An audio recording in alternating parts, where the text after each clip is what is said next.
Hello' বন্ধুসকল, মই চেনেললৈ স্বাগতম জনালোঁ। মই আজি আহিছোঁ পাঠশালা ৰাষ্ট্ৰীয় ঘাইপথত আছোঁ। এইখন ফ্লাইঅভাৰৰ ওপৰত মই থিয় হৈ আছোঁ আৰু মই আজি এনেকুৱা এজন সমাজকৰ্মীক লগ ধৰিম আৰু তেখেত সমাজকৰ্মীয়ে নহয়, তেখেত সাহিত্যিকো। ইয়াৰ ওচৰতে তেখেতৰ ঘৰ। এতিয়া প্ৰগতি নগৰ বুলি এটুকুৰা ঠাই আছে, আমাৰ ৱাৰ্ড নম্বৰ 4 বোলে।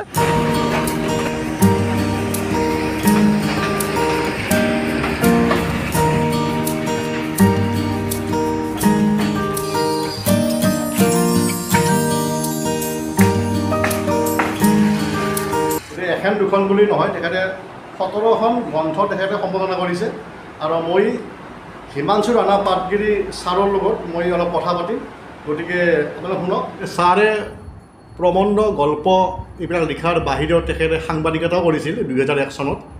তেখেতে 2001 চনত সাংবাদিক হিচাপত তেখেতে বাতৰিকাকতত লিখিছিল, সংবাদবিলাক দিছিল। বজালীৰ যিখিনি আমাৰ ঠাইখিনিৰ সকলোখিনি বা নামনি অসমৰ যিখিনি ঘটনা ঘটি আছিল এইবিলাক তেখেতে সংবাদ দিছিল।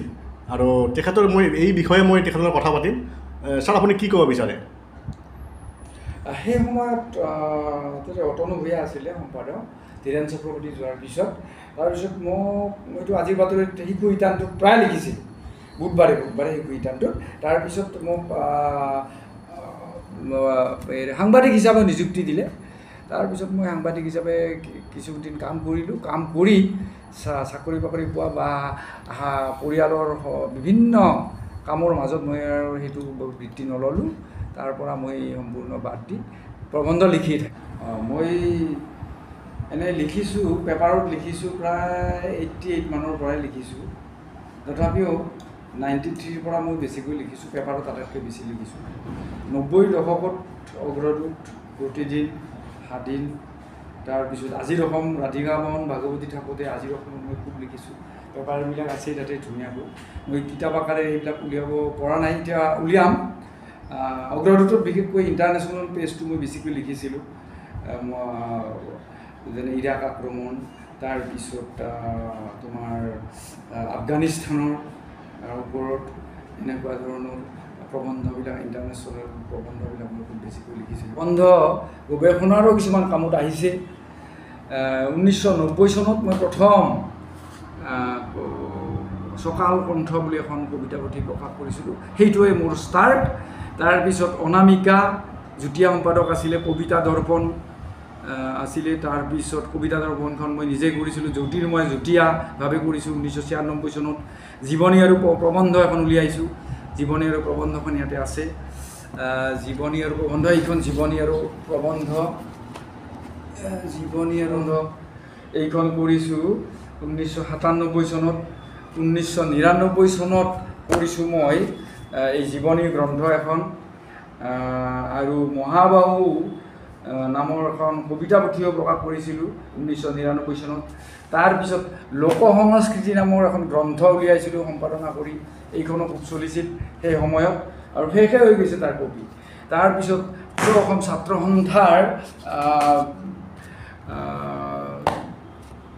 একনিষ্ঠ কৰ্মী আছিলে সেই সময়ত, প্ৰফুল্ল মহন্তৰ একেবাৰে প্ৰিয় বন্ধু আছিলে। কুমুদ মেধিৰ সোঁৱৰণী গ্ৰন্থ এখন মই সম্পাদনা কৰি উলিয়াইছোঁ 2002 চনত। ইয়াত ধৰ্মেশ্বৰ ৰয়, প্ৰেমা কাকতিৰ দৰে বিশিষ্ট ছাত্ৰ নেতাসকলেও বিশেষভাৱে সহায় কৰিছিলে। উলিয়াইছিলোঁ 2003 চনতে সমাহাৰ, এইখনো খুব চলিছিলে সেই সময়ত। আৰু সংস্কৃতিৰ আভা নামৰ এখন গ্ৰন্থ মই সম্পাদনা কৰিছিলোঁ। গ্ৰন্থখন এইখন হৈছে সংস্কৃতিৰ আভা। এইখন উলিয়াইছিলোঁ আমি 2004 চনত। এইখন সম্পাদনা কৰি উলিয়াইছিলোঁ।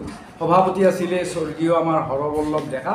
চকাল গোষ্ঠী নামৰ এটা সম্পাদনা এটা সাহিত্যৰ অনুষ্ঠান আছিলে, সেই সাহিত্যৰ অনুষ্ঠানটোৰ পৰা আমি এইখন উলিয়াইছিলোঁ। আমাৰ মুখ্য উপদেষ্টা আছিলে সম্পূৰ্ণানন্দ তালুকদাৰ ছাৰ। সংস্কৃতিৰ আভাৰ পিছতে উলিয়াইছোঁ, এইখন উলিয়াইছোঁ আমাৰ সংস্কৃতিত যিবিলাক আন্তৰ্জাতিক পেজ আছে সেই পেজবিলাকত লিখিছিলোঁ সেই সময়ত। যেনে কফি আনানৰ সংস্কাৰ আঁচনি, উত্তপ্ত এছিয়া, এইটো প্ৰকাশ পাইছিল আজিৰ অসমত 1997 চনত। এইটো প্ৰকাশ আজিৰ অসমত লিখিছিলোঁ। ভাৰত আৰু পাকিস্তানৰ মাজত সহযোগিতা বৃদ্ধি পোৱা উচিত, সেইটো লিখিছিলোঁ এনেধৰণে আজিৰ অসম, দৈনিক অগ্ৰদূতত, ইণ্টাৰনেশ্যনেল পেজবিলাকত মই আন্তৰ্জাতিক প্ৰবন্ধবিলাক মই লিখিছিলোঁ। আৰু মোৰ ভিডিঅ'টো মই সামৰি মাৰিম। মই অহা ভিডিঅ' এটা কৰি আছোঁ। মই আমাৰ পাঠশালাৰ উচ্চতৰ মাধ্যমিক বিদ্যালয়ৰ অধ্যক্ষ, প্ৰাক্তন অধ্যক্ষ আমাৰ ধীৰেন তালুকদাৰ ছাৰৰ মই এটা ভিডিঅ' এটা কৰি আছোঁ। এই ভিডিঅ'টো আপোনালোকে নেক্সট ভিডিঅ'ত চাব। এই মায়াৰ ধৰা